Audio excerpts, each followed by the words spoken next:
Assalamualaikum warahmatullahi wabarakatuh. Berjumpa lagi dengan Bu Neni di pertemuan ketiga, masih bab pertama, sistem reproduksi pada manusia. Reproduksi pada manusia itu dibagi menjadi dua, yaitu reproduksi pada pria dan reproduksi pada wanita. Ini gambar alat reproduksi pada pria. Ada kelenjar seminalis, ada testis, skrotum, penis, saluran kencing atau uretra, saluran sperma kandung kencing, saluran sperma, kelenjar itu yang kalau kita kecilkan ya, kalau kita besarkan, yang tengah itu ada yang berkelok-kelok, itu adalah epididymis, itu di atas testis. Kemudian itu testis kalau kita lihat bagian dalamnya. Dan yang paling sebelah kanan itu adalah gambar dari sperma. Itu adalah alat reproduksi pada pria. Bu Guru terangkan satu persatu. Urutan alat reproduksi manusia itu dimulai dari testis, epididymis, vas deferens, kelenjar prostat, vesikula seminalis, kelenjar Cowper, uretra, dan penis.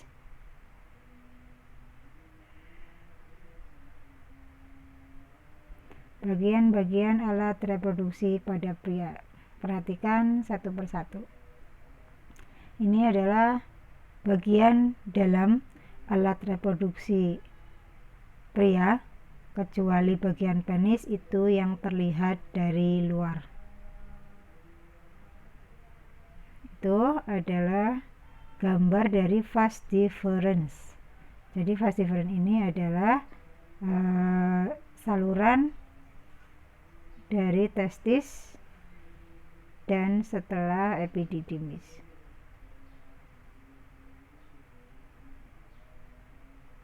Yang kedua adalah uretra. Uretra ini adalah saluran kencing. Berikutnya adalah penis. Penis ini adalah yang kalau laki-laki itu yang disunat ya, itu namanya penis. Kemudian ada saluran yang berkelok di atas testis, itu namanya adalah epididymis. Kemudian yang berperan penting itu adalah testis atau buah zakar. Kemudian apa fungsi masing-masing dari bagian alat reproduksi pria tersebut? Yang pertama adalah testis. Testis adalah penghasil sperma. Jadi di testis ini diproduksi sperma setiap menit, setiap detik. Jika sudah menikah maka dikeluarkan ketika berhubungan suami istri.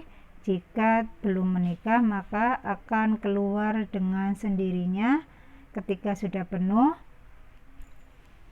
dengan cara kamu mengalami mimpi basah.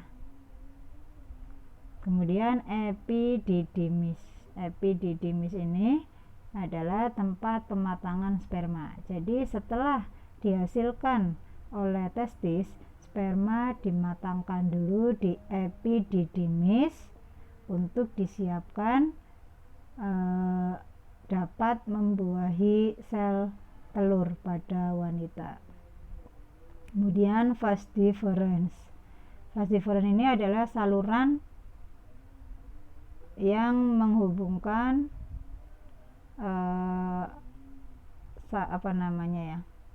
dari testis ke bagian atas ya. Jadi setelah dimatangkan di epididymis, sperma akan disalurkan melalui vas deferens atau melalui saluran sperma.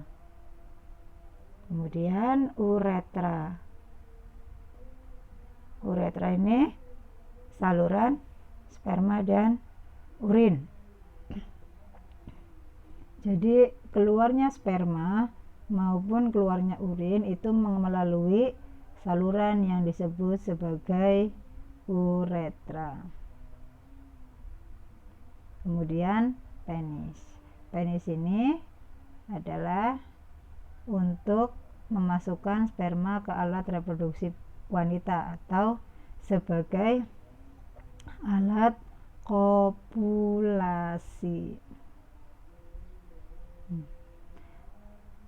Nanti tugas kamu adalah buatlah tabel berikut beserta fungsinya. Nanti kamu tambahkan 6, 7, 8 atau lebih ya.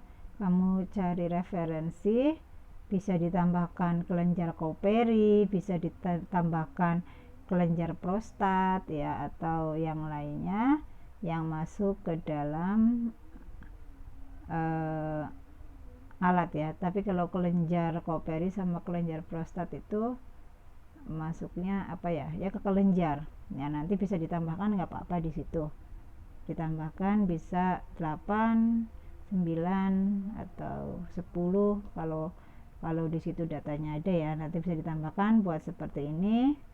Nanti kamu tugasnya adalah membuat video untuk memberikan keterangan atau membuat presentasi tentang alat reproduksi pada pria. Ini untuk pria, untuk yang anak laki-laki. Kemudian yang berikutnya adalah alat reproduksi wanita. Ini ada ovarium, ada saluran telur, rahim atau uterus, vagina gitu. Kemudian ovarium itu yang kalau diperbesar seperti itu. Kemudian ada saluran telur itu ya kalau diperbesar seperti itu. Ada vagina, ada mulut rahim atau serviks, kemudian ada rahim. Urutannya adalah ada ovarium, kemudian ada oviduct atau saluran telur atau tuba Fallopi, itu namanya sama ya, satu ya, oviduct, saluran telur, tuba Fallopi itu sama. Kemudian uterus atau rahim, kemudian ke serviks atau mulut rahim, kemudian ke vagina. Jadi itu dari dalam ke luar. Bagian-bagian alat reproduksi pada wanita itu ya. Gambar itu adalah gambar bagian dalam alat reproduksi pada wanita, dan hampir semua yang berfungsi pada alat reproduksi wanita adalah pada bagian dalam. Nah, yang pertama adalah ovarium, itu letaknya ya. Kemudian yang kedua adalah oviduct atau tuba Fallopi atau saluran telur. Kemudian yang berikutnya itu ada rahim atau uterus.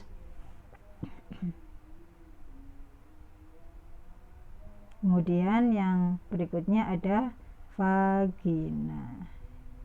Nah, kalau yang serviks itu bagian yang paling bawah ya, sebelum vagina, perbatasan antara vagina sama uterus atau rahim itu namanya serviks ya.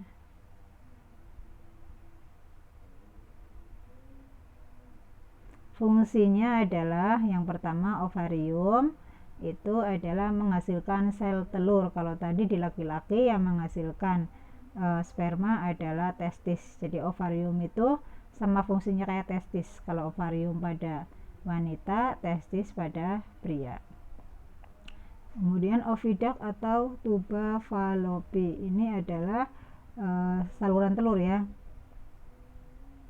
Jadi tempat pembuahan atau fertilisasi. Jadi disinilah tempat bertemunya antara ovum dan sperma, antara sel kelamin betina dan sel kelamin jantan. Berikutnya adalah uterus atau rahim.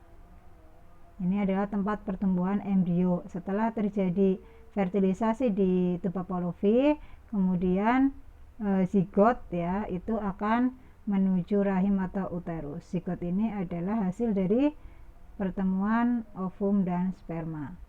Kemudian akan berkembang di uterus ya. Dari zigot akan berkembang menjadi embrio. Embrio berkembang di uterus atau rahim. Kemudian vagina. Vagina ini adalah tempat untuk saluran untuk melahirkan anak ya, atau sebagai keluarnya darah menstruasi itu melalui vagina.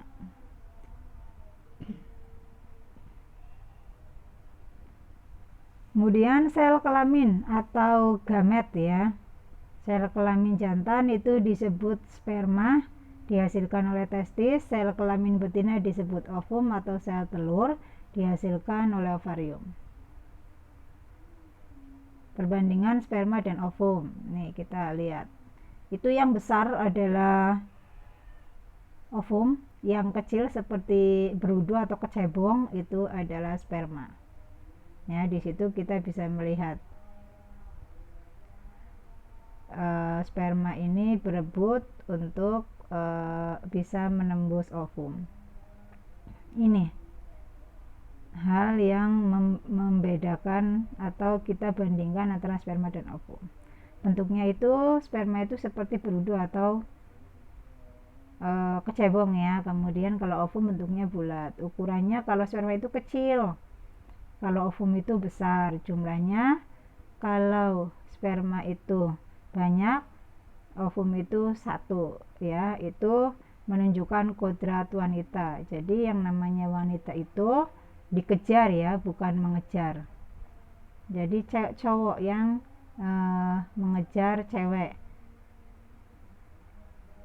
bukan sebaliknya ya. Kalau cewek itu hanya menunggu saja datangnya sperma, ovum itu hanya menunggu saja datangnya sperma.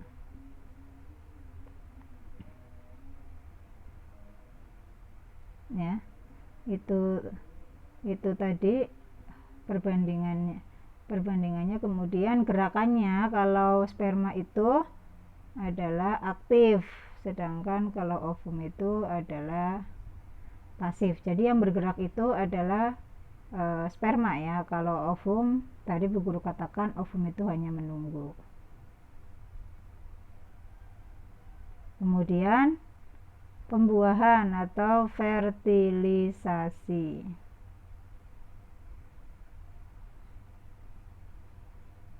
Ini adalah merupakan peleburan gamet jantan atau sperma dan gamet betina atau ovum atau sel telur. Jadi bertemunya sperma dan ovum itu disebut sebagai pembuahan atau fertilisasi. Pada proses ini wanita akan mengalami yang namanya hamil ya, sudah mulai mengalami tanda-tanda hamil. Kemudian tempat pembuahan pada manusia itu tadi tepatnya di tuba Palovi, di situ bertemunya. Jadi di ovidak atau di tuba Palovi atau di saluran telur itu adalah tempat bertemunya sperma dan ovum. Kemudian hasil bertemunya itu, hasil pembuahannya itu disebut sebagai zigot atau calon individu baru. Ini proses pembuahannya ya. Kamu lihat di situ ada ovari atau ovarium. Di situ adalah proses pembentukan ovum. Kemudian setelah matang, ovarium akan melepaskan ovum, bergerak menuju tuba Palovi. Di situ di tuba Palovi terjadi yang namanya fertilisasi. Ya, ketika terbentuk dari ovarium itu bentuknya itu bulatan ya, itu unfertilized egg, itu artinya telur, proses pematangan telur ya. Itu kemudian akan bergerak menuju oviduct, di situ sudah matang, kemudian disitulah tempat bertemunya sperma dengan ovum. Ketika terjadi fertilisasi, kemudian gabungan antara ovum sama sperma tadi itu zigot namanya, bergerak menuju uterus dengan mengalami beberapa tahapan, yaitu ada pembelahan dari 1 sel menjadi 2 sel, ya kan, kemudian 4 sel, 8 sel, dan seterusnya. Kemudian zigot tersebut akan menempel di uterus, itu menjadi embrio. Kemudian embrio akan mengalami perkembangan di situ, menempel di dinding endometrium, ya, mengalami implantasi atau penempelan di dinding endometrium.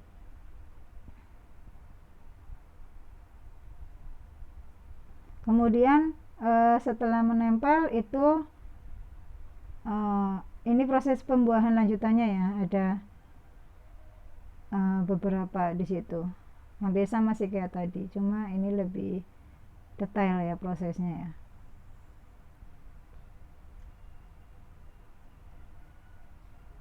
Ini sperma masuk melalui vagina, ini prosesnya, ya. Kemudian sperma menyeberangi uterus, kemudian masuk ke tuba Fallopi. Di situ bertemu sama sel telur yang sudah lepas dari ovarium. Kalau peristiwa lepasnya sel telur dari ovarium disebut ovulasi, ya. Tadinya kan dia diproduksi di ovarium, kemudian setelah matang dilepaskan. Lah proses pelepasan ovum dari ovarium itu disebut sebagai ovulasi. Kemudian inti sperma dan inti sel telur melebur menjadi zigot. Biasanya kalau inti sperma letaknya di bagian kepalanya, ya, karena bentuknya kan seperti kecebong, ada kepala, ada ekor. Nah, di situ kemudian inti sperma dan inti sel telur melebur menjadi zigot, ya. Jadi hanya satu sperma yang bisa menembus pertahanan ovum untuk bisa bertemu dengan inti sel telur di dalam. Kalau satu sudah bertemu, maka dinding ovum itu akan menebal, ya, kemudian yang lainnya tidak bisa masuk, ya. Sama, ya, kalau cewek kalau sudah satu, ya sudah, yang lainnya tidak bisa.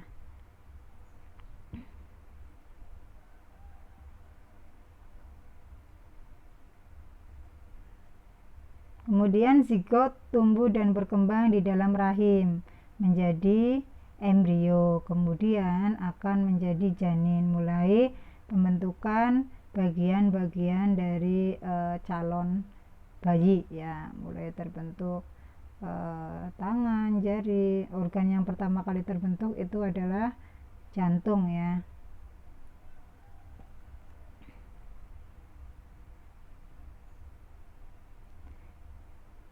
Kemudian setelah waktunya sekitar 9 bulan 10 hari, janin atau bayi dilahirkan melalui vagina.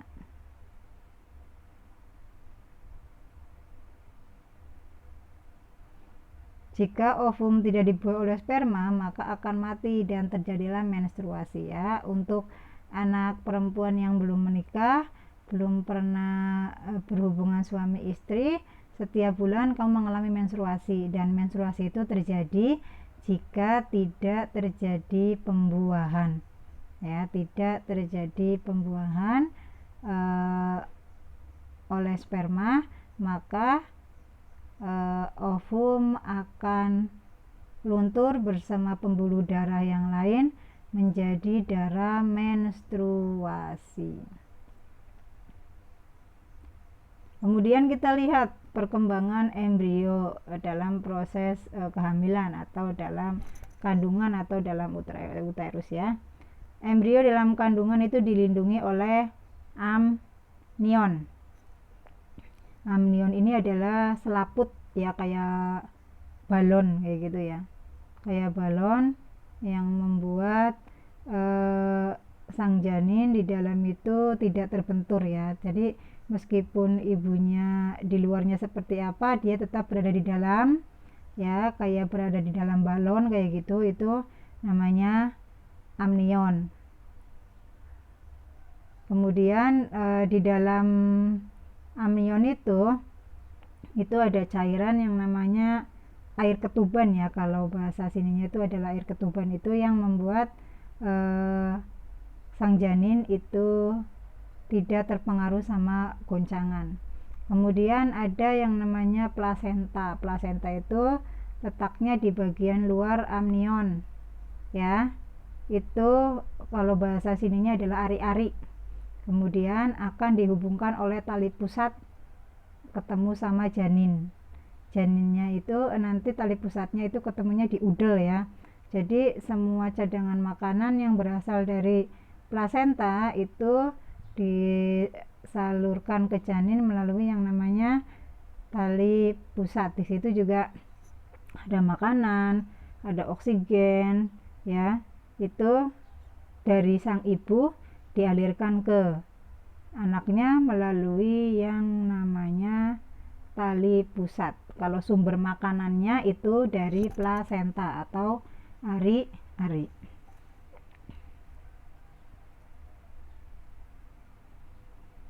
Kemudian penyakit pada sistem reproduksi manusia. Nih ada beberapa penyakit. Di sini cuma sedikit, nanti kamu bisa bisa cari referensi lain. Yang pertama adalah gonorrhea atau kencing nanah. Ini adalah akibat dari infeksi bakteri Neisseria gonorrhoeae ya. Jadi ini kena infeksi sehingga kencingnya itu mengeluarkan nanah. Ini lumayan menular ya. Ini biasanya bisa menyerang pria atau wanita. Sifilis atau sering disebut sebagai raja singa. Ini disebabkan oleh bakteri yang namanya Treponema pallidum. Kemudian herpes genital, ini biasanya kayak penyakit kulit ya. Ini disebabkan oleh herpes simplex. Ini biasanya menyerang alat kelamin.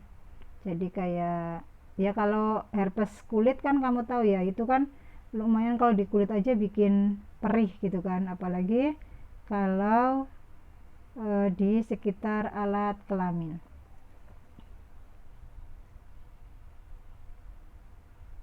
Kemudian keputihan atau candidiasis atau flor albus, itu disebabkan oleh beberapa parasit atau jamur bakteri virus. Biasanya bisa candidiasis albicans atau apa.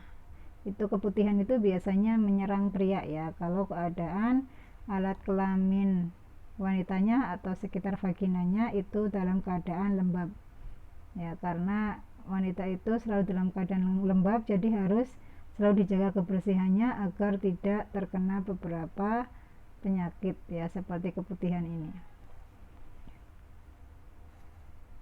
Kemudian AIDS atau acute immune deficiency syndrome. Ini penyakit yang cukup viral ya pada masanya itu.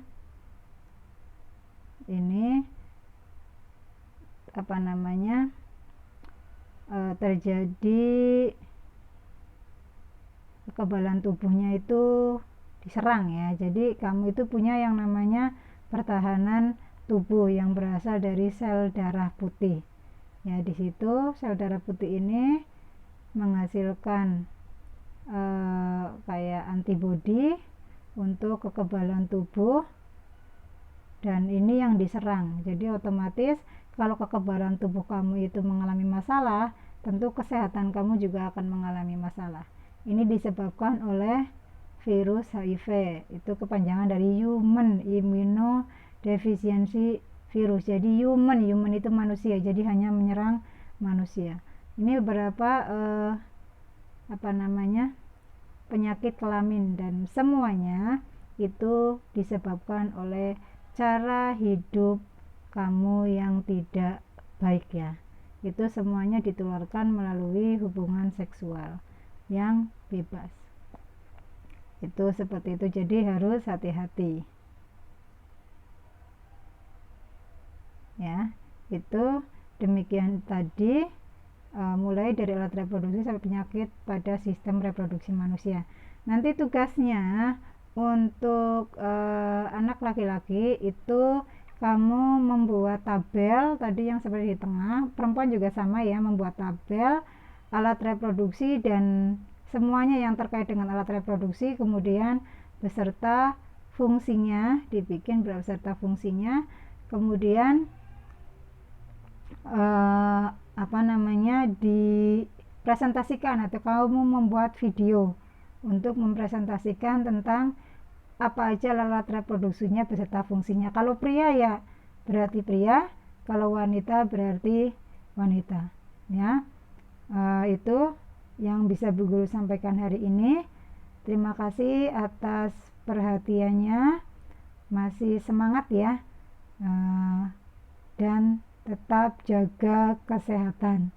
Terima kasih untuk pertemuan hari ini. Assalamualaikum warahmatullahi wabarakatuh.